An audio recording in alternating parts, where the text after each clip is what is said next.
Yes, guys, how you doing? Welcome back to Football Inc. and Early Football Inc. Don't say we don't give you anything for free over here. We give you a minute or two back every time we can, every chance we get. We're both here on time, so we can get going on time.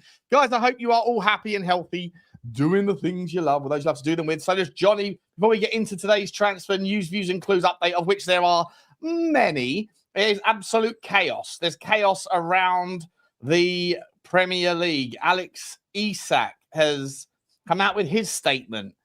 Newcastle are dismissing and denying a lot of it. The stance is unchanged. You ain't going anywhere. Well, I'm not playing for you ever again. Rules and promises have been broken and all sorts of things. At Tottenham's end, you've got, well, the on-again, off-again saga that is Ebbs Eze. You've also got Savinho. Now you've got this news that Kai Havertz is also injured and out for a significant amount of time with a knee injury. Does that throw a spanner in the works?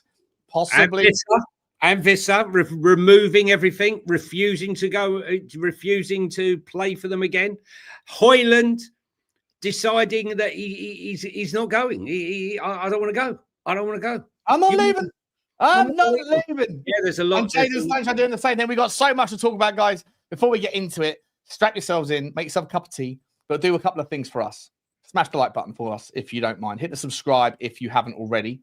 Johnny's making himself a cup of tea. Hit the notification bell if you would like to know when we're going to go live. You get the notifications, yell at the bell, drum the thumb, and rub the sub, guys. And we are into it. Last thing I'll say before I come across to Johnny is, guys, if you're interested in the audio version of this type of format or this type of content, you can find us on Apple Pods. If you happen to prefer watching, but prefer watching when you're out walking the wife, you can check that out on Spotify too. All of this stuff is exactly represented. It's live straight after the show. It's uploaded to Spotify and to Apple and to all those things. Please do, if you get over there, leave us a 5-star rating and follow the channel. We are going on to big numbers. 5K's next up. We want to say massive thank you for all the support. Johnny, how are you, mate? How are you? I'm very, very good. I'm laughing at some of the comments. If you're wondering why I'm laughing on audio, Darren said, one of Sean's guests sent him to sleep. I won't mention who it was. All good. Guys, thanks very much for joining us. You're coming from all over the world. 3:30, 4 o'clock seems to be a great time, Sean, because we got the people in Asia who are going to bed. We got the people in America who are waking up. In LA, the ones in New York, it's sort of early morning, so it's a good time. It's a good time to go, and we catch everybody at that time. Guys, thanks for all the support. We're on the journey to 5,000, just less than 3 months on the way to 5,000. Quite incredible, fantastic, bud. Thank you. Unbelievable stuff, mate. Let's start off with Tottenham Hotspur, shall we? As it's probably just the sort of, there's two stories out that are really capturing most of the headlines, but there's loads of things happening, by the way, elsewhere. Douglas Luiz has also joined Nottingham Forest today, which just takes Nottingham Forest new levels of ambition. Like, they really are trying their best. You know, as much as I don't like Marin, in fact, let's start with that one. Marinakis, mate. As much as I don't have a lot of time for the geezer, I think he's a bit of a dodgy one. You have to kind of give the guy credit where it's due. He seems to be someone that looks up and is more concerned with competing with the guys above than he is the people that are beneath him. And he's really throwing he's throwing everything at it this year. He's another good signing for Forest. They're finishing the window incredibly strongly, aren't they? Douglas Luiz, mate, great player. Yeah, I mean, listen, I'd have been happy with him at Spurs. 100% I would be. Younger, obviously, than Paulinho. If they get the Aston Villa version, they're in for a great time. Listen, Nottingham Forest making serious moves. They kidnapped Morgan Gibbs-White and showed him the bigger picture. And the bigger picture, he's probably thinking, you know what? I might be better off here after all. The way things are going at Spurs and the way things are going at Forest. Everyone's forgetting. The two kids that they bought from Botafogo, Jesus and Cunha, they like yesterday's news. They have not stopped signing players. Was it 3 in one day they managed? Yeah, they got Amari Hutchinson for 43 million euros, Dan Ndoye for 42 million euros, I mean, fantastic player, Dan and Doy. And Hutchinson's very, very clever as well. Callum Owendo, a player that a lot of teams were looking at, Tottenham included, and he ended up going there. I'm looking forward to seeing what he can do. James McAtee, who, let's be honest, might just be a sleeping giant that's waiting to explode in a team, and he's the perfect place for them.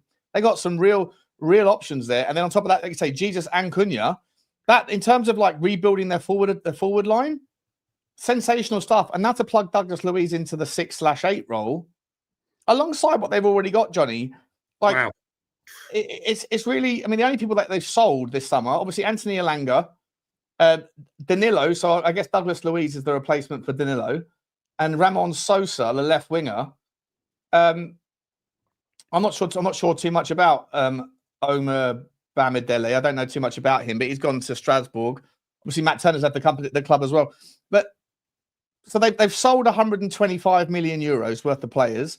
They've bought 170 million euros worth of players, plus Douglas Luiz, which is about another 30 million euros. So their net spend at the moment, 116 minus 170, is about 50 million plus. So they've spent about 70 million quid, and I think they've really improved. Well, Edu has come in. He's done a marvelous job. You know, one wondered why he would leave Arsenal to go to Forest. Now you know. The plan for Olympiacos and for Forest, plus the rumoured link up with John Textor, the former owner of Palace, Lyon and Botafogo. We'll see what happens there. But they're making moves, Sean, and proper signings. It's hard to believe that that Forest team that when they came up made about 20 different signings, horrendous signings from their directors of football. He got rid of loads of those players, sacked those guys and brought in Edu. And since then, they've really not looked back.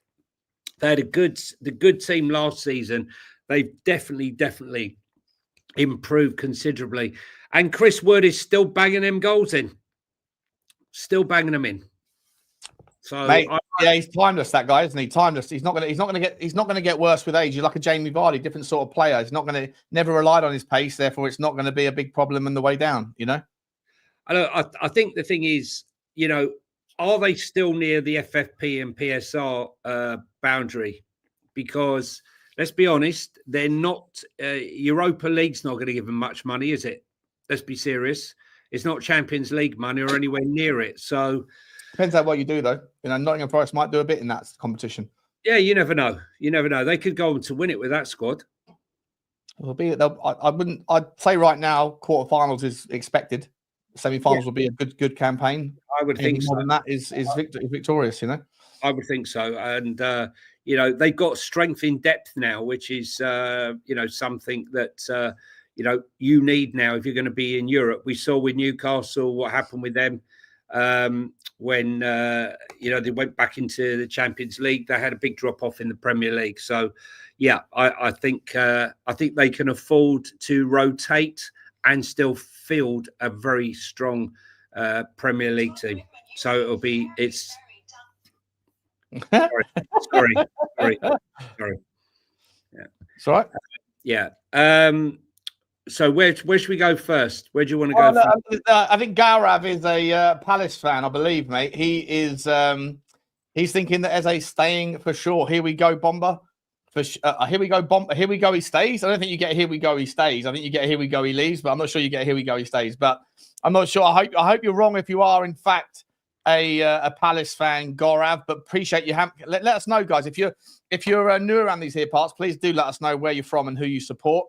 A couple of super chats just to get us going. By the way, for some reason, StreamYard and YouTube are not syncing up, so I'm having to spot these things coming through in a weird format. But Blake L has come in with a super sticker. Choo choo to you.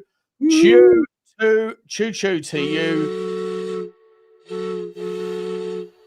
We're off and running. We are off and running. The super sticker train has commenced. Thank you very much, Blake. Very much appreciate you. Bourbon Buzzard has just become a member. Appreciate you. Bourbon. Thank you very much, Bourbon. I really appreciate you, mate. Very cool of you as well. Daniel Husen, from where is he from, Johnny? Darkest Peru. He's got a pair character punching the air with a fist and bump written on his knuckles. I almost don't mind. I almost don't hate the crappy format that YouTube is offering me, because I get to at least know what the super stickers are. So thank you very much, Daniel. Very cool of you, mate. Very cool of you, Johnny. Let's talk a little bit about this. Let's talk a little bit about this Eze story, because the IT guys were out in full force yesterday. They were saying it's all about apparently CAA base and greedy agents and things. You know, we sort of poured cold water on that one, I think, on yesterday's live stream. It didn't make a lot of sense given the relationship. And then there was clarification. Apparently, it's not that. It's bonuses surrounding, Eze via the Parish side. I don't know where we're at right now, Johnny. I mean, there was even rumours saying that Levy's so angry he's willing to walk away. I mean, is it possible that this is all going to fall apart? What are you thinking? Everything's possible in football. You know, there's a whole list of deals that Spurs, managed to have. You know, we had William in the ground, in the offices. In fact, he jumped out the window and got in a car and signed for Chelsea. We had Dybala, which we thought we were going to get done, but we couldn't agree image rights. We had another one where the facts didn't go through properly. You know, we've Spurs is littered with deals that somehow went awry. Look, Steve Parish, Daniel Levy, two big egos, two big personalities, neither one wanting to be look like they've given ground. So the battle of the giants is just whether or not the mediator, whoever's stuck in between those two, is able to negotiate and sail a tricky path and doesn't end up getting caught on the rocks and sinking. It's as big as that. As I said to you before, the analogy would be like, this is Steve Parish's girlfriend for the last 5.5 years. He absolutely loves her. She's told him the terrible news that she's leaving him and she's found another fella, and he's doing all he can to keep the dog. Yeah, keep the dog. He said, "You're not going. I'm keeping Rover. If you want to leave, you can leave, but you're not leaving with Rover." Getting nothing. You're getting nothing for me. And I think I listen from the Palace Guarev, right? I understand. We've, as Spurs fans, we've seen Harry Kane go. We've seen Luka Modric, Bale. We've been through all this ourselves, so we understand. From Palace fans, I feel sorry for Palace fans. Got nothing but admiration, great support whenever I go down to Selhurst Park, and the way they've been treated this season with Europe. I think you're going to get a lot of support from neutral fans this year, and you've got a great manager. But sometimes it comes a time and a point where a player has to leave. He served you fantastically, 5 years, 2 trophies. And yes, I call a Charity Shield a trophy. When you beat Liverpool in a final at Wembley, it's a trophy, mate. I would take it. So I understand, but he's got to let him go. This cannot be another Wilfried Zaha, because if it is another Wilfried Zaha, it's going to get him to the point where your Adam Waltons, your Muniz, your Matetas, when they're offered a new contract, they're going to say, nah, no chance. If I sign that contract, I ain't getting out of here ever again. Yeah. So I think, he has to be very careful. I feel sorry for you. We've all been there. But time has to move on. We've all been there. Every club has it. Yeah, 100%. I couldn't agree more.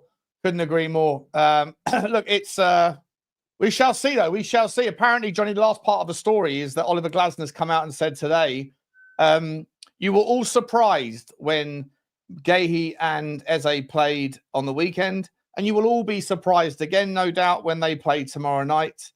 Whether they're here afterwards or not is irrelevant. The fact of the matter is, whilst they're still here, they will play for the shirt and they'll play for the team. They'll always give 100%. And that, I think, is acceptable. I think it's reasonable. But at the same time, I think that it's if you're that far through a deal, I don't know. And if the goalposts are being moved a little bit after the fact here, around £500,000 extra in some, like if Tottenham get to the Champions League semi-final, then we want an extra £500,000. Like on the one hand, Daniel Levy, just do it, just get it done, right? But on the other hand, I don't know if they should be playing. Tomorrow. Listen, they shouldn't be playing, but you don't know what's going on in that room. And listen, the one thing I will take my hat off to is Eberechi Eze has handled himself impeccably, right? We don't have the Visser nonsense. We don't have the Alexander Isak nonsense. And, this has been repeated at many clubs before. So nothing could be leveled at him. He's done and kept his head down and got on with it and behaved professionally, which is a bit unusual now, especially when his head's been turned. When you say turned, it's time. He's given 5 years, for God's sake. It's time. Palace Forest on Sunday. Yeah, I was going to bring that one up. It's going to be spicy as hell, isn't it? Yeah, we don't want him playing in that game. Could you imagine? Marinakis will go, we will destroy them. We will destroy Tottenham. We must mark Eze. Eze must be destroyed. Can you imagine? Well, listen, I think that there's some of that shenanigans going on. Like, I think Marinakis, like I said, like if he's not my chairman is my chairman. And I'm gonna back him until the end of the window, and we'll see what happens. I hope I'm not going to get mudded. I usually do, but Marinakis isn't my chairman, but he is Forest chairman. And I think if you're a Forest fan, you probably absolutely adore this guy for. Like, give a shit, like us against the world if it has to be. But this guy does what he does. And he's supplied them with a wonderful amount of talent this summer for not that much net money, by the way. Like selling Danilo for the money he has, good bit of business. Bringing in Douglas Luiz, great bit of business. Bringing in some of those younger players to pop up at the top end of the pitch. Frightening at times. And I think that Nottingham Forest are probably looking, mate. I think they're probably looking at Tottenham, Villa and Newcastle and thinking... I think Nottingham Forest are thinking we could probably grab that 5th spot in the Premier League spots and get into the Champions League the traditional way. And if not, we've got the second option of the winning the Europa League. Like, the guy's got monster ambition. As I say, I don't like the guy, but if I'm a Nottingham Forest fan, I'm probably in love with the guy. But it says Marinakis is South African now, says Daniel Harris. Everything, yeah. Oh, that was my take. Hey, I can do my South African accent. Must park the car. Hey. Just for I said, there was a Leeds United fan in there. Sorry, I've missed you, guys. You said, is there any Leeds United? I don't normally do this, but there is. Noah Okafor, we mentioned it yesterday, is flown in for a 20 million 4-year deal from AC Milan, and a good signing. I really do believe that. I'm surprised he's left AC Milan for Leeds. Leeds doing some very good business. And by the way, yes, I have to use very good business. For those watching on audio, I've got an RB Leipzig shirt on today because that's my club for the season. It's a little bit Palace-esque, mate. I feel like you're tempting fate a little bit here, mate. Yeah, it's a bit Palace. Yeah. Yeah, look, right. I think Nottingham Forest are doing wonderful things. I genuinely do think that Marinakis might be looking at that 5th Champions League spot, given Tottenham's poor season last year, Villa and Newcastle struggles, and we're going to come to Isak in a minute. And I think that Marinakis might actually be looking at that and thinking, I don't see why Nottingham Forest can't make a stab for that 5th spot. It's an interesting one, mate. It's a really interesting one. Just quickly, I see people talk, whilst we're on the Palace story. So as far as we're aware, Palace they've agreed a price in principle, I believe, for El Khanous. Yeah. But we're not sure if that's the one that Palace want to get. They're also looking currently at Tyler Dibbling, Johnny. Tyler Dibbling, that's maybe not a bad little place for Tyler Dibbling to go next, right? Southampton has gone down. He's going to leave Southampton. Southampton holding out for big money.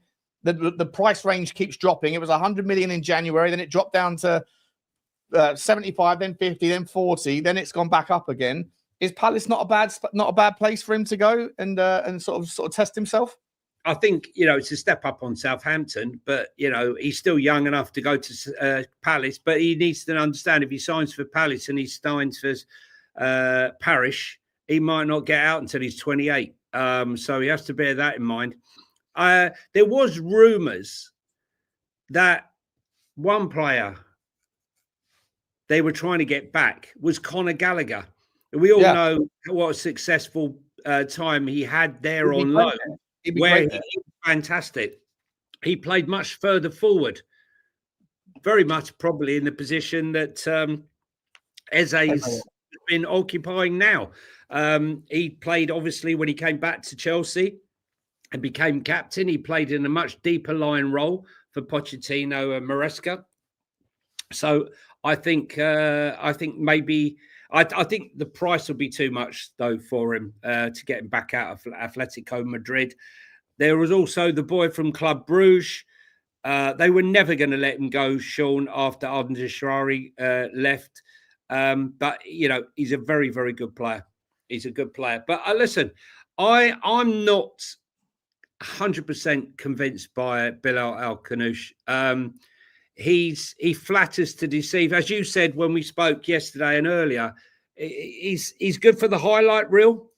But like we still talk about Brennan Johnson, a game of football's over 90 minutes. The only difference is Brennan Johnson scored like 18 goals and he hasn't. So I think I would be concerned if I was a Palace fan. It's not like for like, to be honest. They might need another player. And let's be honest, if they pay around 30 million for him, 35 million, then that would leave them enough money if they're paying 60 million for Eze to go and get someone else. Sean, just quickly, why all of a sudden we're in the UK, we're out of Europe, Brexit, why is everything suddenly being quoted by the English press in euros? Yeah, it drives me up the wall, mate.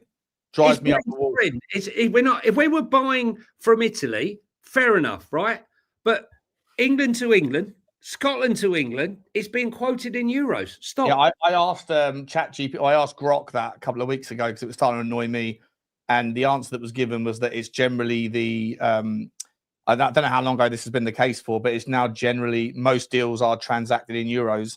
And a lot of clubs keep their cash in euros on their books. I don't know if that's the case. I can't remember looking through Tottenham's accounts as I usually do, whether it's like there's a currency cost, like a cost of capital that's in the currency conversions.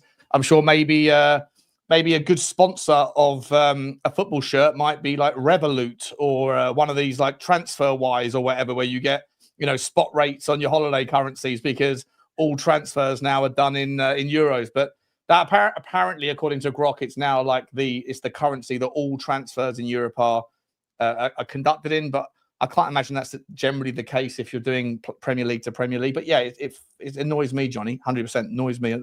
Daniel Harris says Wang Bang. What's it? Wang Bang Kipper Bang or Wang Bang? Thank you, man. Was Wang not linked? Was he not in our links yesterday for Crystal Palace? Yeah, Wolves. Yeah, he was. Yeah, we were talking about him yesterday. Yeah. That would be a decent signing. I think he would do really well for them. For me, Nketiah hasn't really cut the mustard there. You saw Mateta, who couldn't hit a barn door before Glasner turned up. He's now like a bit of a monster up front. So be interesting to see. But listen, we've given plenty of time to Crystal Palace. Let's just, before we move on, mate, there's a couple of more super chats. By the way, guys, I really hope that I'm seeing all of the super chats. I'm keeping a very close eye on the comments because they're coming up in a weird format. But I'm gonna do my best to catch them all. Thank you so much, everyone who has been noting. You're so generous, guys. Nathan McCreary, our fella from another continent over there doing his thing. Big up to you, mate. He says from Nathan, it's another super sticker. Sorry, pair character, exaggeratedly stretching his arms forward to offer a cup of coffee. This is such a weird scenario. There you go. Thank you very much indeed, Nathan. It's nice knowing what the super stickers are because we can't usually see them. But at least now I've got to read them out. So there's a pair character. Read them out. I'm in the room with Miss Scarlett. There you go. Yeah, Mrs. Pear. Mrs. Pear in the boardroom. Yeah, appreciate you very much, Nathan. Very cool, mate. Hope you're well. Troy Shram, what a name. Big up to you, mate. He says, big up. Eze will get done, and next week we will throw the money at Savio. I may get mud on me, but I have faith. we're going to talk about Savio. We're going to loop back to Tottenham. We're going to try and do a little bit less about Tottenham at the front end, and we're going to come back to it because we spend a lot of time. But yeah, thank you very much indeed, Troy. Appreciate you, mate. Cheese. I'm going to come back to that in a second. Big up to you, Troy. Thank you very much, mate. I hope Australia's treating you well, buddy. Thank you very much indeed. Chop Cheese come in saying, I'll suffocate myself with egg farts if Eze sinks. I mean, geez. Choppy. I think you need to go and speak to someone, mate. I appreciate the super stickers, super chats, but you've got a bit of a fascination with the odor of plop, mate. But appreciate you, buddy. Hope you're well, my man. Hope you're well. And Gary Paul Speed. Big up to you, Gary Paul Speed. You have to put the Paul in there so that everyone doesn't know. Doesn't think it's Gary Speed. Yeah, it's a super sticker from the grave, from beyond. Yeah. That was such a sad story. Jesus, that was a really sad story. I think his daughter found him or something. That was crazy. Big up to you, mate. Thank you. He says, Sean, Johnny, how about a Mitoma as an option as the left wing? It's interesting, Johnny. Mitoma doesn't get much in the way of hype in the last year, does it? Ever like last summer before? Mitoma was the sort of shiny toy of unbelievable talent out of Asia. He still had a very, very good year last year, but he hasn't been linked with many people this summer. 28 years of age. Is it back to that ageist thing again? Is it that once you get to 24, you're no longer valuable to anybody? Your life's over at 28. Yeah. No, but I think he's 28. I'd take him, though. I would take him. I think he's brilliant.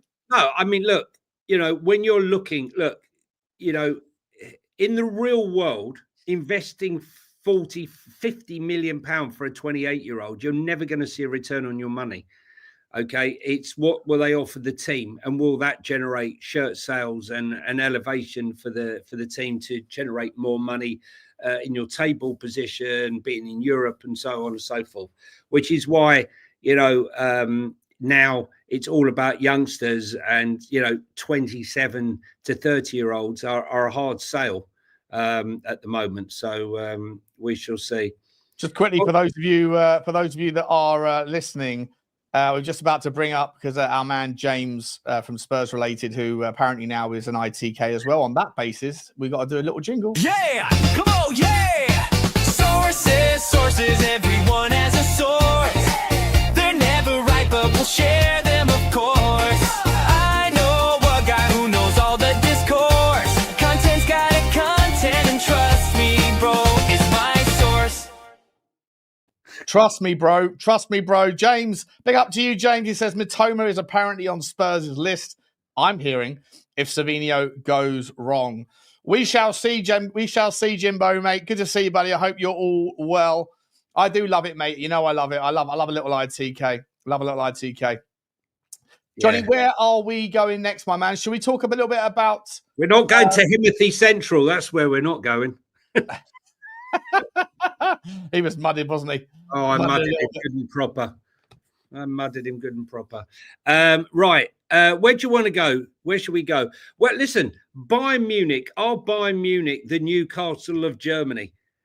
Every single time they try and sign someone, they get knocked back. The list is endless. Florian Wirtz, Xavi Simons, Nick Moltemardi they tried to do.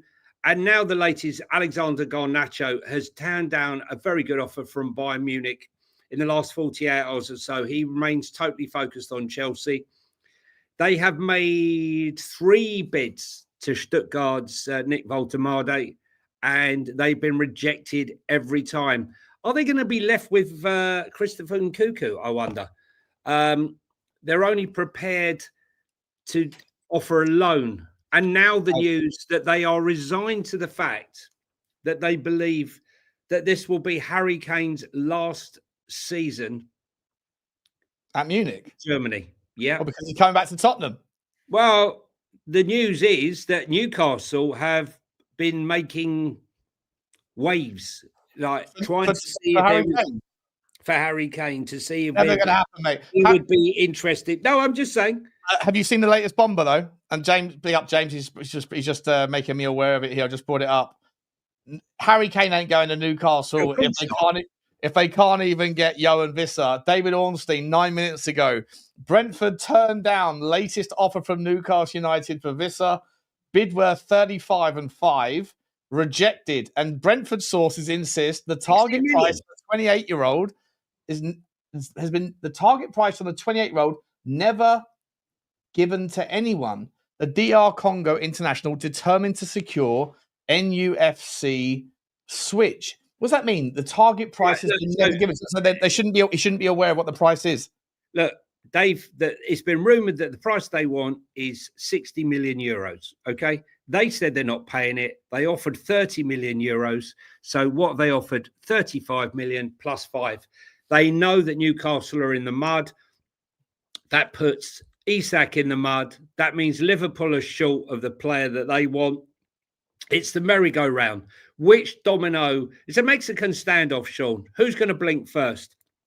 Personally, I wouldn't mind if Spurs nipped in, because I think basically out of just sheer spite right now that Brentford would rather, even though we nicked their manager, Brentford would rather sell him to Spurs or any other club rather than Newcastle right now. They'd rather sell him for 40 million to 35 plus 5 to any club in the Premier League other than Newcastle right now. But Bayern Munich, just going quickly back to Bayern Munich.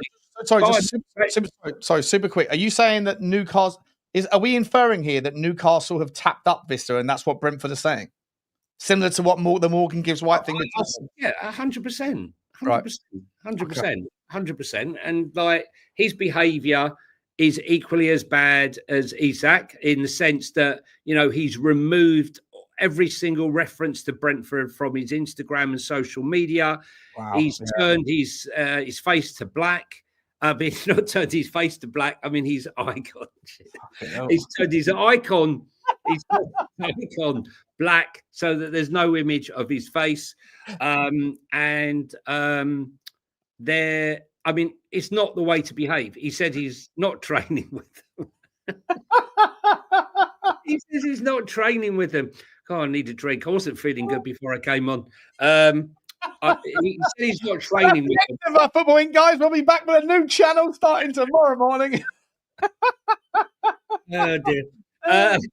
No, but listen, his behaviour is not right, and neither is Alexander Isak. And when you look at, as we mentioned before, Eze's behaviour is exemplary, and his isn't. The thing is, they know that they're not going to sell him. Look, Brentford made it very, very clear to Newcastle, to Man United, to everyone. Why do you think Man United accelerated and paid the exact price that Brentford wanted? We will only let one go. One club go, one player go. And Waymo went to Man United. Yeah. So, you know, but just quickly going back to Bayern Munich have missed out. Who'd have ever thought?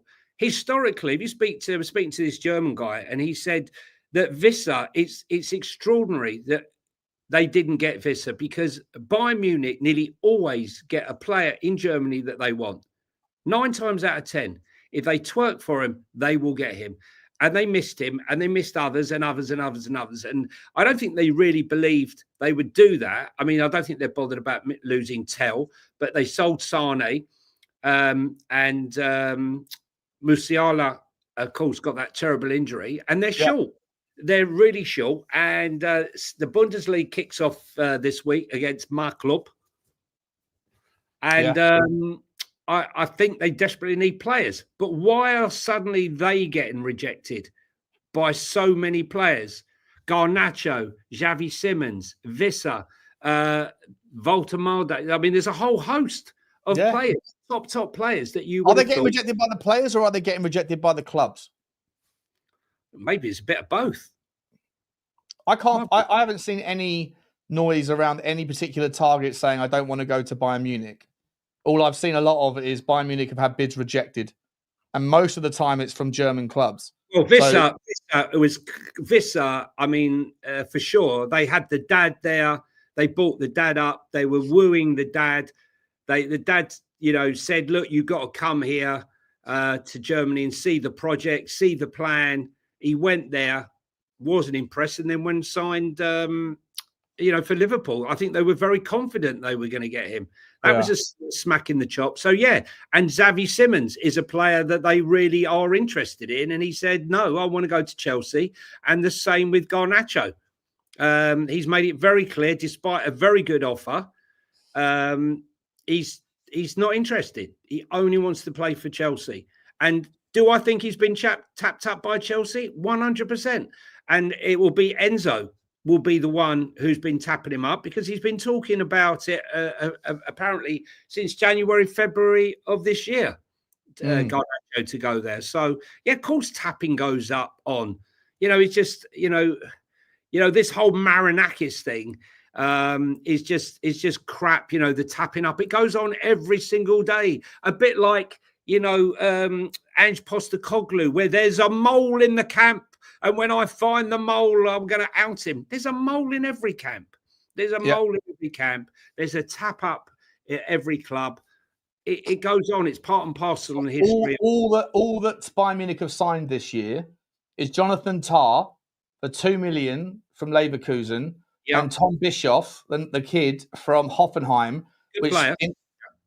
2.3 million euros combined for the two of them, right? So like cheap deals. Yeah. And then they've signed Leonard Carl, who's a 17-year-old, a guy called Jonah Kusiasar. Well, actually, they're not being signed. They're just being promoted from within. And then Luis Diaz. That's it. Luis Diaz. Everybody else is...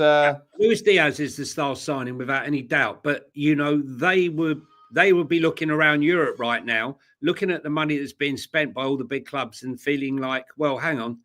And look, they need players. You can't let Sane go, Musiala get injured, and not further the team. They need players. And we saw last year... They're actually net negative on their money, right? Because they got 35 million for Matisse Tell, 25 million for Kingsley Coman, 10 million for Adam Asnu, who went to Everton, and then a 5 million quid loan fee for João Palhinha, and then a couple of little sprays and plays for Vidovic and Kratzig. Like they haven't really.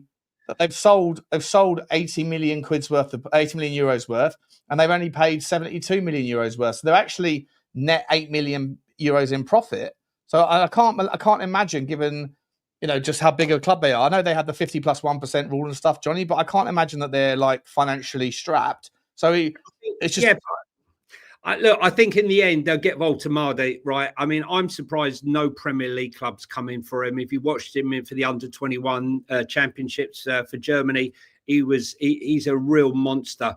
There's a couple of pictures of him coming off the pitch. When they played England with Harvey Elliott and him, it looked like he was taking his little brother out for a walk in the park and playing a game of football. I think they'll get him. I think eventually Stuttgart will relent and he'll get that deal done. And Cuckoo, we've said right from the word go, from the very start of our show, 2 or 3 months ago, that we thought Nkunku, the only way you'll get him out of there is on a loan. And I still maintain that. And maybe... a loan to Bayern Munich will suit all parties. All right, listen, we're gonna pop back to the Premier League for the next story, guys. There's 850 people here, unbelievable numbers for 4 o'clock on a Wednesday. Please smash the like button, please. It really does help the channel grow. If you enjoy the back and forth, hit the subscribe. If you are watching, by the way, and you're not subscribed, then you might see that subscriber mode only thing on. All you got to do is just hit it once and you get immediate access to the chat, and then you can come in and participate in the conversation. And please do obviously follow us on the Apple Pods and at Football Inc. You can see us there, and on Spotify, and give us a 5-star review. Johnny, big story. Matt Law of the Telegraph has come out saying, with regards this Kai Havertz story, right? So I guess it's looping back to the Eze thing for Tottenham. There's a little bit of a panic going on amongst the Tottenham fans, saying that, well, we haven't got that deal done, and now Kai Havertz is down for a long period of time with a bad knee, and consequently, are they now going to make a move? Well, Matt Law is coming out saying, barring the sale of a player, Arsenal are initially expected to look at loans and bargains to cover Havertz's injury if they receive bad news on his injury. Jamie Vardy, anyone? Here are some potential options with Mike McGrath is the story from the Telegraph. I'm not going to open it up and read it, but in a nutshell, he's saying, and this is Matt Law, like, I don't give that guy too much credibility, but he's saying that Arsenal are not going to go into the market and spend big, because I think they can. I don't think they can. I really don't think they can. But listen, we got Manor Solomon, we got Brian Gill, If they want them, we can do them a deal. Actually, going back to Arsenal, while we're on Arsenal, did you see Trossard is now Got a new contract? He's got a new contract over 200 grand a week, but his contract has not been extended. Oh, it's the same length. It's just improved, is it? Correct.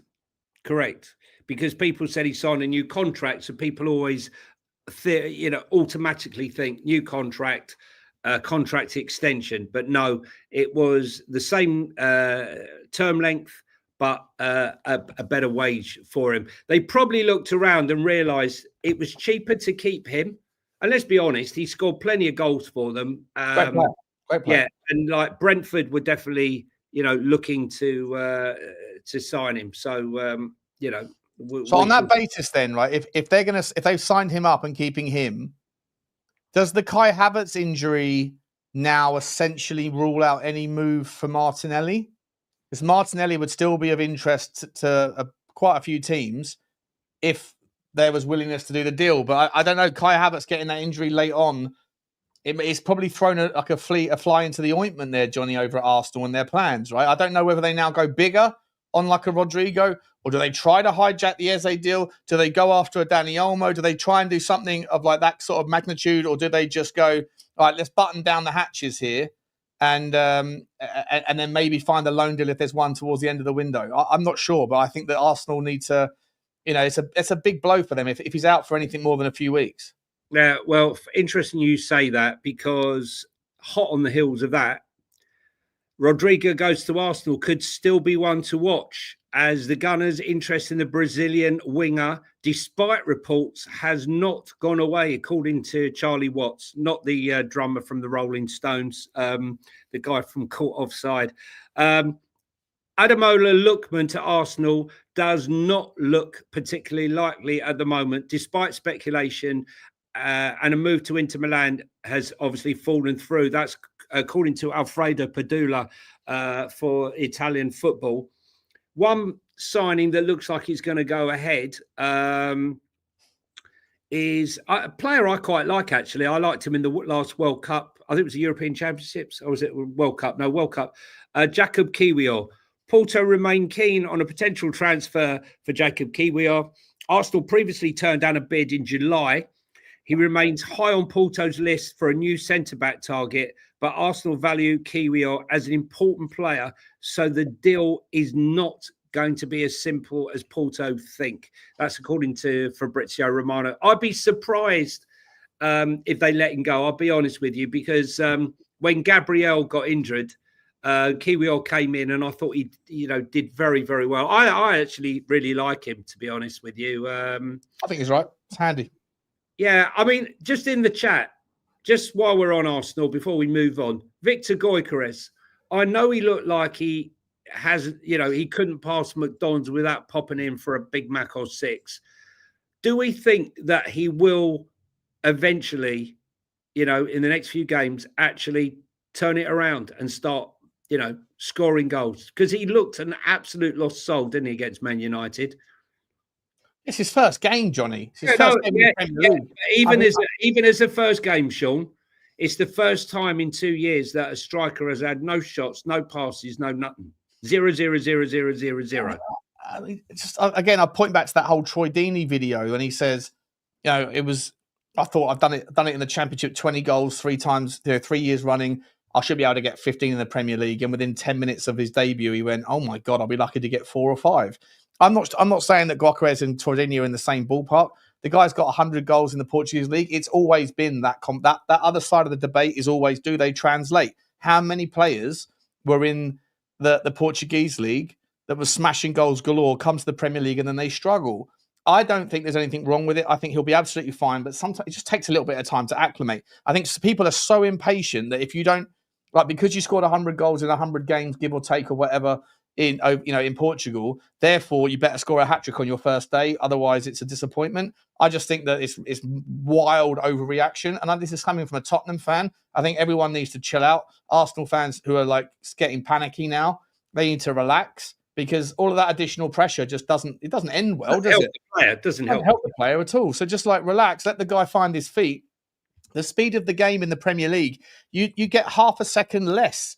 Every time you touch the ball, there's someone on you just a little bit quicker than they would have been in the Portuguese league, Spain or Italy or Germany or anywhere else. Let the guy acclimate. It will take a bit of time, but I'm sure he'll still get 15 goals this year in the Premier League, no problem. If I could address something, can I just address something? Foxy, Johnny talking nonsense. Vissa was behaving poor before Newcastle were even linked. I don't deny that because he said he wanted to leave.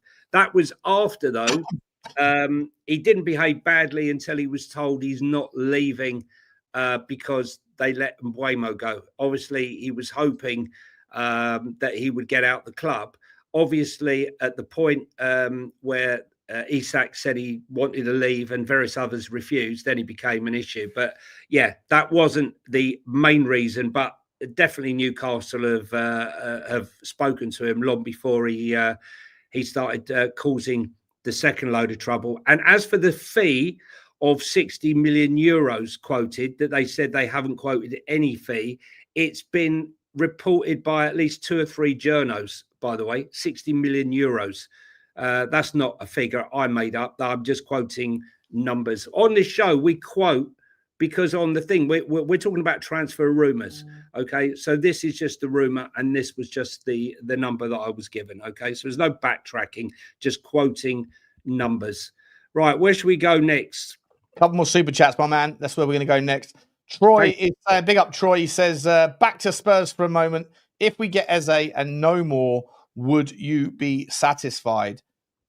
Yeah, listen, I'll go first while you have a think, right? Because I'm just going to go. If at the beginning of the season, right, you would have said to a Spurs fan, Daniel Levy is going to bring in Paulinho, he's going to bring in Eze, and he's going to bring in Kudos, and he's going to make Cuti Romero sign a 4-year extension to his contract, and Jed Spence on a new contract, you probably would have laughed in their faces.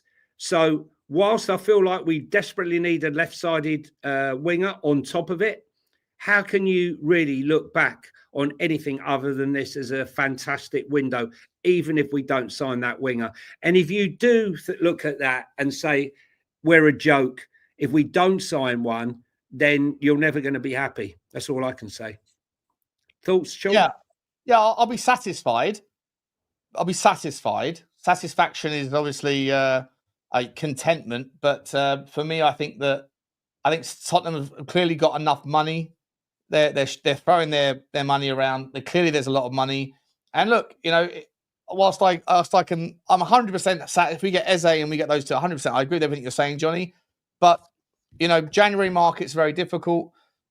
There's a chance here. We have left it a little bit late. If we get those 3 and then whatever else has been done, I would still like to see an outgoing or 2 from certain positions. And then I'd like to see those spots freed up. And then hopefully, if you can, maybe one more. I listen, if we get 2 more in, if we get Eze, excuse me, and a winger and a forward, a Vissa, whatever, then I'll be more than happy. But I do think there's an opportunity right now for Tottenham to go after it, and I think that the January window is always a very frustrating affair. But if someone had told you that, I was asking people last night, if someone had told you that those were the 3 signings that you were going to get, yeah, of course, yeah, I'll be delighted. Yeah, you'd be over the moon, and I think the expectation has been raised with news of the weather and seeing how everyone else has operated in this transfer window. So fair enough. Far enough. Yeah. Let's just quickly knock over. Elvis G is also coming with a super chat saying, just when you think your YouTube getting proper, smash the likes, you algorithm blockers. Okay, well, while we're on that subject, I think we're going to have to go there. Thank you very much for the super chat, Elvis. I really do, mate. Very, very cool, buddy. Where are we going? We're doing the cop blocker, are we? Just when you thought your squad was getting proper, that player won't leave. They call that cop blocker. Animal porn at this time of the day. Terrible. Rasmus Hojlund, right, looks to be set in no man's land at Manchester United as the club are desperate to offload him, but he wants to stay and is not currently thought to be the top of AC Milan or anyone's list at the moment. He can't find a club. He's in no rush to leave. What did Man United do? I mean, they paid 77 million euros. He's on a big wage, a higher wage than most can afford. So where does that leave him? You know, people are offering measly loan fees. No one's interested in buying the player. Atalanta have shown no interest. Mind you, they might have to come back to him because Muniz... He's going to get a new contract, isn't he? He looks like he could be getting a new contract at Fulham, despite interest from Atalanta and other clubs. That they desperately need, because if he leaves, Fulham are up dog do. I mean, the fact is that Joshua Zirkzee is going nowhere. They have no interest in selling him. So Rasmus Hojlund is, where does that leave him? Do you not get to the stage? I know he's a youngster, but do you not get to the stage that come to the realization that, you know, I know your dream was to play for Man United and come to Man United, but it ain't going to happen, and you're going to go to pastures new. But when you look at the pastures new, I mean, it's a massive fall off the cliff. I mean, at this rate, he could end up in Turkey. At this rate, I don't know. Listen, the guy was not ready for the Premier League. No, he wasn't. He wasn't even that spectacular when he was in Italy. Let's be entirely honest, right? He had a couple of good games. I think he scored 4 in 5 or something. And then, like typical United, like, you know, throwing the baby out with the bathwater when it comes to common sense thinking.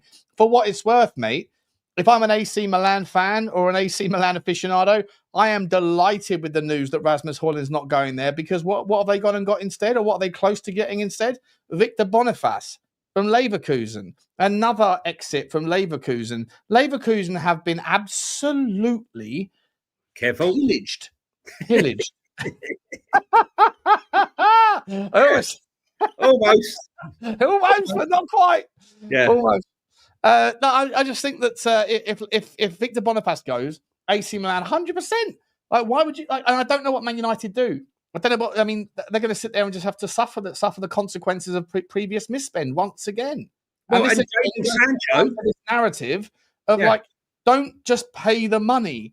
Like this narrative that just pay the money because you're impatient. You have to make sure that the guy's right. And Rasmus Hojlund, they rushed it, and he wasn't ready for the Premier League. I don't even think he was necessarily that good, as I've already said. And so, yeah, United now it's time to pay the piper. You know, they might have ambition, they might have more money than they've alluded to, but they've also got a lot of cock blocks on their squad. I mean, what are they going to do now? I mean, Roma, they have said now, Jadon Sancho has not signed off on the move to Roma. Just when it looked like Roma were going to cough up the money, Man United thought finally they were going to get 20 million euros, which made up for the 25 million they originally wanted from Chelsea. And he's gone, nah, I don't want it. Do you think he's just going to say, you know what, I'll just sit on my backside at Man United? Or he'll go on loan. He'll go on loan. Whatever. Yeah, but to who? To who? He's just he says Jadon Sancho. He might go back to might go to your club in Germany. RB. I don't know. He has not signed off on a move to Roma, despite the Serie A giants doing every single thing in their power to try and sign the Man United winger. This is from Alfredo Padula from the Italian podcasters. And, geez, I mean, what do you do with him? Anthony hasn't gone even. No, Anthony's still looking around. Jadon Sancho he doesn't care. He's got 1 year left on his contract. He'll do whatever he can, and he's still only 25 years of age. I don't know what's going to happen there. What if we go back to quickly, mate? Well, whilst we're at Manchester United, they're set to appoint another coach from Brentford, Stephen Thorpe, to lead their academy. He's been handpicked by Jason Wilcox. Is anybody left from the Brentford from the Thomas Frank era at Brentford? Is anybody left? Only the kit man and the scoreboard guy. And Doris the tea lady. I think we need to go to the pothole section. Oh, hang about. Okay, potholes we are. You better watch out for the pothole, 'cause it's something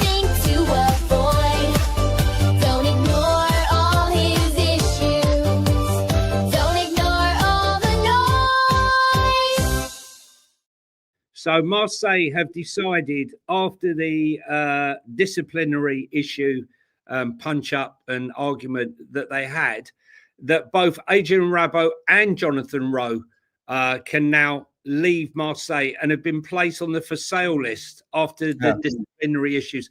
So, I mean, what do you do? I mean, if you're at a club and two players have a punch up, do you get rid of both of them? Or do you think it's convenient for Marseille to say, you know what, we've had enough of both of you anyway, so it's convenient. You've breached club security. Do you think they breached their club etiquette or whatever, and therefore they can get out of it and get rid of them? Depends on the details, doesn't it? Depends on who was responsible, who was the antagonizer, the antagonist, or whatever. I haven't seen any footage of it. I haven't really read the story in too much depth. But Jonathan Rowe, England under-21 player, he's been now linked with Everton. He's a very handy player, by the way. And he actually might end up being someone that he's a left winger, by the way. I don't know if Tottenham. I'm just saying, he's very handy, but if he's a bit of a bozo, and listen, Adrian Rabiot, we know he's a bit of a character or two, right? So I don't know, mate, but like Marseille could end up being in up shit's creek here a little bit by losing two of their better players with 11 days to go in the window. What are they supposed to do? I'm not quite sure. So what we're saying is Adrian Rabiot is 100% a pothole to avoid, but Jonathan Rowe is potentially, it could be an opportunity.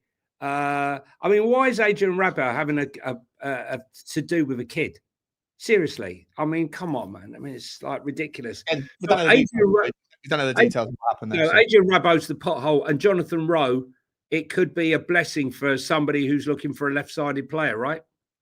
Yeah, I think Everton are probably a good fit for it. Well, Tyler Dibbling doesn't look like it's going to happen, does it?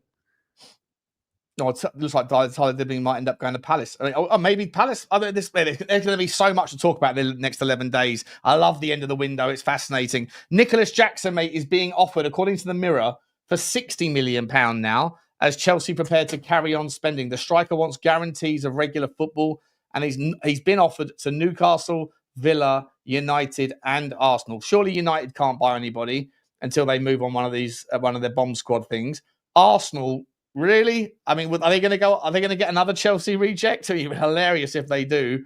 Aston Villa, they've just signed Gassand, and they've still got Ollie Watkins. How much football is Jackson going to get there?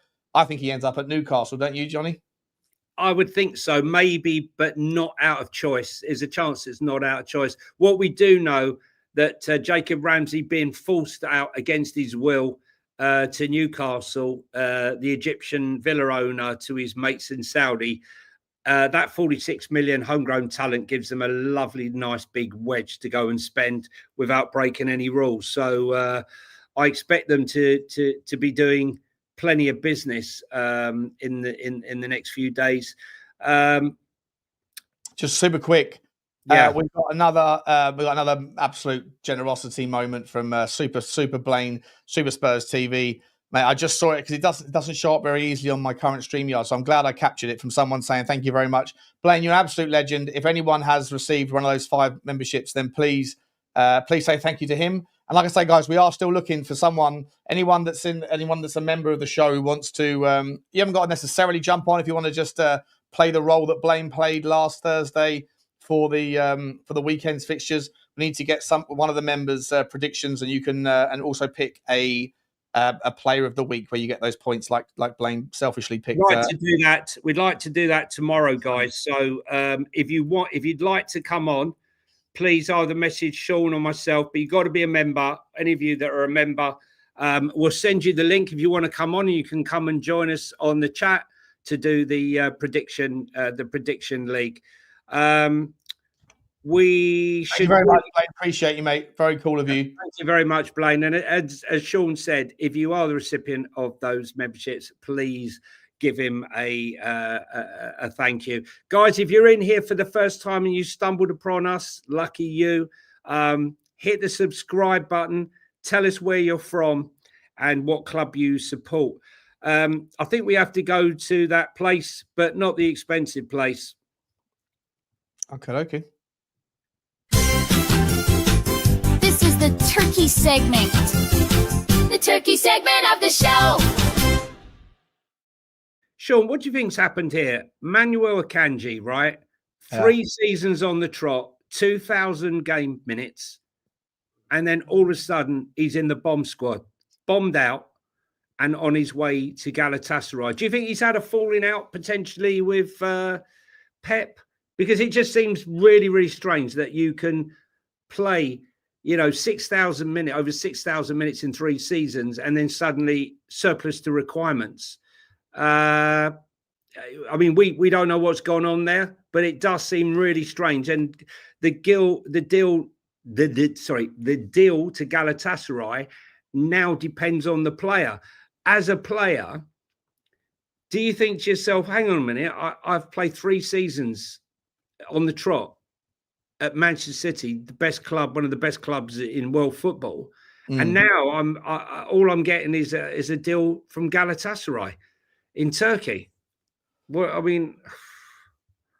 I think he's a great player, mate. But look, listen, it's not unlike Pep Guardiola to sort of run the clock down. He's 30 years old, mate, and like I say, this whole movement towards, if you're past 26, you're no longer worth it.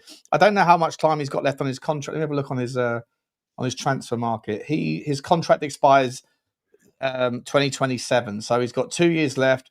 So if they don't sell him now, next year he'll be worth nothing, or he'll be worth £10 million, but he's 31 as well. So it's probably like the right time. City are going through that. I don't think it's necessarily a disrespectful thing. I think it's just about cyclicality more than anything else. Normally you go 2,000 minutes, and maybe that season you maybe halved your minutes or you drop 30, 40%. But just to go, right, thanks, off you go. I just wondered whether there was something more in it than that. You might be right. He's incredibly versatile, mate. He can play left back, right back, both sides of the centre back spot. Well, that's it. Why is no other? If you're looking for a reasonably cheap defender with experience, Tottenham. There are other clubs. Yeah. No, Tottenham. I think Tottenham are like City won't sell. City don't do business. It'll be 50 million quid for us. Talking while we're on there, we just hop back to the UK to Manchester City. It looks like Manchester City are going to let Bayer Leverkusen take him on loan for a small loan fee. He'll undergo his medical. Should be undergoing the medical today. There's no buy option in that clause because Claudio Echeverri, they actually have very high expectations for him. They're just thinking he's game time and he won't be getting it here at Spurs. At Man City. I do think though that Manchester City are definitely going to go for Donnarumma. Apparently, according to Football Italia, Manchester City and PSG have been in talks over the last 48 hours, and it's expected the League One giants could lower their demands. I think their demands was around about 35, 40 million euros for a guy who's got 1 year left of his contract. Sorry, who's this? Sorry, I missed the name. Donnarumma. Yeah, sorry. Right. Yeah. But if they're going to get, listen, he's the best in the world, mate. He's the best in the world. Yeah, we see what a goalkeeper makes a difference. Look at Man United. Yeah. He's young. He's got another 10 years in him. Correct. You pay the money. I'd give 30 million quid right now. 100%. He's never going to come to Tottenham. Yeah, but maybe they want to save a little bit of money for maybe having to bid for Rodrigo. Who knows? Listen, I think with a year left of his contract, it's rich. But we know that you're getting a great player for the money. Let's be honest. No two ways about it. Just while we're in Turkey, just finishing off with Turkey, Porto are expected to reject Galatasaray's £20 million offer for goalkeeper Diogo Costa. You and I spoke about it yesterday. I'd be amazed if he went somewhere like that. But Galatasaray are fully determined to try and complete the deal for Ederson. That deal for Ederson will only happen surely if Donnarumma arrives.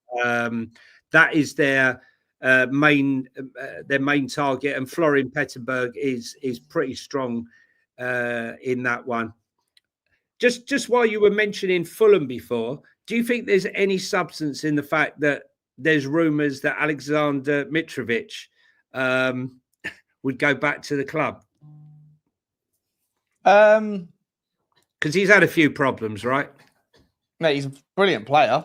I don't know. How old is he now? He must be getting on a bit, isn't he? Well, I don't think he's that old, but I think he's a bit of a nutcase. Well, It was a lot of a nutcase. He's 30 years old. Apparently, Birmingham City are looking at him. But apparently, it's been branded as insane to think that he would go there. Leeds United strikers, Leeds United are targeting him. Yeah, I mean, listen, just quickly, right? If you're a Fulham fan, I don't think I've ever seen a Fulham fan on any panel, on any comments, on anything I've ever done, ever. Is it because like being a Fulham fan would be the most, like you might as well just go pack up and go to like Dubai for your holidays in the summer and come back, because there's nothing ever of any interest in Fulham. It's just such a quiet club. Well, nothing's ever going on, is there? Except the year that they spent £100 million, Sean, when they came up, screwed it up and went back down again. Maybe they're still smarting from that.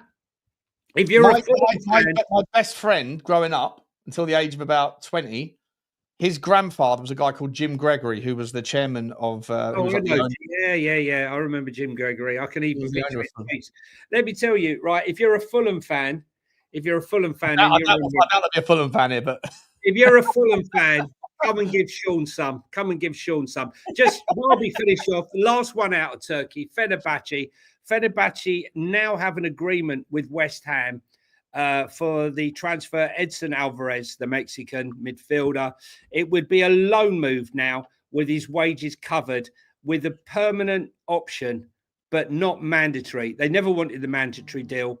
There is an option, but West Ham would be happy that he's gone and the wages covered. So that deal looks like it's on its way. That's Fabrizio Romano. That deal's also done and dusted now. What else you got there? We've got another couple of stories, mate. We've got another couple of stories. Apparently, according to Ken Lawrence, who works for The Sun, Liverpool have sanctioned a British record £130 million move for Alex Isak next week. They won't approach Newcastle until after their Premier League clash on Monday, but are confident a deal will be done afterwards. If you're a betting man, Johnny, does September the 1st pass with Alex Isak either still a Newcastle player but never playing, a Newcastle player that continues to play, a Liverpool player, or somewhere else? I think they'll reject the £130 million and they will say, we told you we want 150 million, right? And I think Newcastle will batter away. I wouldn't like to be him turning up. Did you hear them when they were all clapping at the end of the game? And they were all singing Greedy Ka? Really? Yeah. They were singing a song about him. No, I didn't see that. No. From hero to zero. It's very hard to think of a player that's gone from hero worship to zero worship and hate like Alexander Isak. Talk about self-imploding. I think the same could be said with Johan Visser, could they not? Him and Visser. It's just a different level, though. Johan Visser. A lot of players. I don't like it. I think it's weird. But a lot of players seem to strip their club representations off of their Instagram account before the deal is done and things. I find that whole thing very odd. I don't know who's like these agents, mate, are supposed to be like advisors, and sometimes I sit there and go like, what are you doing? Like, if I'm in Liverpool, I've got to be honest, Johnny. Like, if I'm a Liverpool fan, are you not looking at Alex Isak's behaviour and thinking that shit could be done to us in 12 months' time if Real Madrid come in? I just think he's like, listen, I think Foxy hit the nail on the head. Isak stays as a Newcastle player. He sacks his agent, apologises, blaming everything on him and his mother-in-law. And then eventually returns to the squad at the end of September. I can see that happening. And as some of the others have said in the chat, it's very strange. You know, fans are fickle. If he went in and started scoring and banging in the goals and taking them to victory, he could slowly win the fan base back and said, you know what, I had a moment, mental. He could call it mental stress, Sean. That will get over it. Yeah. That cures everything these days. Yeah, well, maybe. I don't know, mate. I think he's queered his pitch a little bit too much. I think that it's unforgivable. You come out and talk about broken promises. You come out and say that those sorts of things. Like I don't think you can necessarily hide behind this. This is the agent when he's come out with a statement saying that the club have broken promises. I think that's like Harry Kane. But Harry Kane never said that, did he? Oh, well, he intimated it, wasn't it? There was intimation that he was given permission by Daniel Levy, he was promised by Daniel Levy he would be able to leave to go to Manchester City. Maybe. Yeah, maybe it's different if it's a player of that ilk. You know, maybe Newcastle fans will get over it. You know, and we'll welcome him back in. But if he comes back in, he better perform. Promise you that. If he doesn't bang in 20 goals for the season, then people won't forgive him, even if he says sorry. Just while we're on Liverpool, congratulations to Mohamed Salah, who was named PFA Players Premier League Player of the Year. Morgan Rogers, Young Player of the Year. And Liverpool, unsurprisingly, dominated the Team of the Year with Mohamed Salah, Virgil van Dijk and Alexis McAllister all in the team for the season. So, you know, whether or not they can replicate that, everyone thinking they spent all that money and they're going to just roll it off again. I'm not so sure. I think Man City are definitely going to be back in the fold this season. I know one game, it's only one game against Wolves, but yeah, you can't keep Pep down for long. Yeah, 100%, mate, 100%. I think City will definitely be up and amongst it. They're very good with that, Rangers. And Someone's asked me who else was in the Team of the Year, so I'll read the rest. Right, so in goal, it was Matthias Sells of Nottingham Forest, Virgil van Dijk, Milo Gyokeres, William Saliba, Gabriel, Declan Rice, Ryan Gravenbach, Alexis McAllister, Mohamed Salah, Alexander Isak and Chris Wood was the PFA team of the season. Quite interesting, that one. Interesting story here as well, Johnny, mate. Juventus have made an approach to Chelsea over the potential signing of Carney Chukwuemeka. The Blues are insisting on a permanent departure. Am I losing my mind here? Like, is Chukwuemeka more of a left winger? Like, and if so, is this going to be more another opportunity for Chelsea to go and bring in? It's just eBay FC, isn't it, mate? It's eBay FC, like you say. It's madness, right? Just buying, selling, buying and selling, buying and selling. I like to know how many trades have been done, loans, buys. Yes, guys, I said Gravenbach when I should have said Gravenbach. Right? Okay. My German was a bit off at the time. You try doing these shows for an hour and 13 minutes and see if you don't make a mistake or 8 like we normally do. Listen, I'm going to go back to Tottenham. I'm going to go back to Tottenham because according to more than one source, Nathan Collins to Tottenham looks like one to watch. And it is reported that if Liverpool do not get Mark Gahey, that they could be looking at Nathan Collins as well, the Brentford captain, and maybe even Manchester United. I mean, he's a player that doesn't sound very sexy. And when you say Nathan Collins to most people, they go, you are kidding. We don't want him. But if you look at his stats, he is a very good player. Right. Very good player. I think it's quite interesting that Thomas Frank hasn't taken one single player. I've mentioned this before, not one single player from Brentford, his old team, to the club. You know, I don't know whether he had an agreement with them when he left that he wouldn't remove any of his players and take them with him, as he was taking 3/4 of the staff with him. But What do you think, Nathan Collins? I mean, could you see him? I don't know if I could see him at Liverpool, though. I don't know. I doubt. No, he's not going to Liverpool. I don't think so. I think the rumours are that if they don't get Eze, they need another centre back. Okay, you mean? Yeah. I hear you. I just think that they'll go and trigger the release clause for. They'll go and pillage more from you know where. Leverkusen. You know, Leverkusen have got to do a lot of work. I can't imagine they might get Nathan Collins. I agree with everything you're saying. I think he's a very, very good player, but he's just become Brentford's captain. He's young. And I don't know, but then at the same time, mate, I feel like it's rats off a sinking ship at Brentford right now. I think no one wants to be a part of it because Thomas Frank and what he built was 7 years, and now, like, I think Brentford are really, really under like they're getting. I don't know how to say this. I feel like all of what that club has built under what's his name? Not Tony Bloom, the other one, Steve Benham, Matthew Benham. Everything Matthew Benham's built is about to unravel. And they could easily get sucked back down to the Championship and then go. Like they haven't got enough time to bring in any more. I don't know if they've got any more of their superstars. Johnny, didn't you say yesterday that we've taken their data guy as well now? So if that's true, like that's it's a big hit. And if Nathan Collins goes as well, I mean, what's there to like Kelleher won't be there long, will he? No, I don't think so. I don't think the way things are going, he must be. Well, he thought he was going to a Brentford team under Thomas Frank. He sold them the dream and then exited stage right. Yeah. Tell me something. Just quickly while we're on, the one player that I am surprised that hasn't gone anywhere right now is Magnus Akalush at Monaco. I mean, forget Spurs for a minute. Do you not think that this is a player that was destined to be in the Premier League? You know, he's 23 years of age and he's a baller.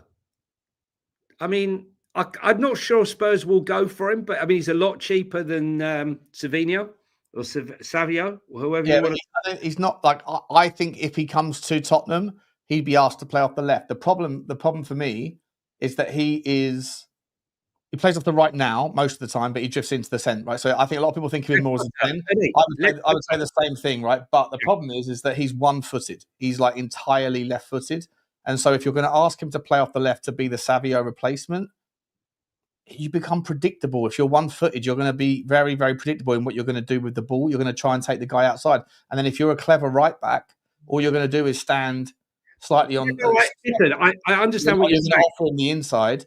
And then try and force him to go to take you on. But if he plays through the 10, then fine. But I don't really see. So the point I'm trying to make here is that we were looking at Kubo, and we were looking at and being linked with him, and both of them are right-sided players. What do you think's going on here?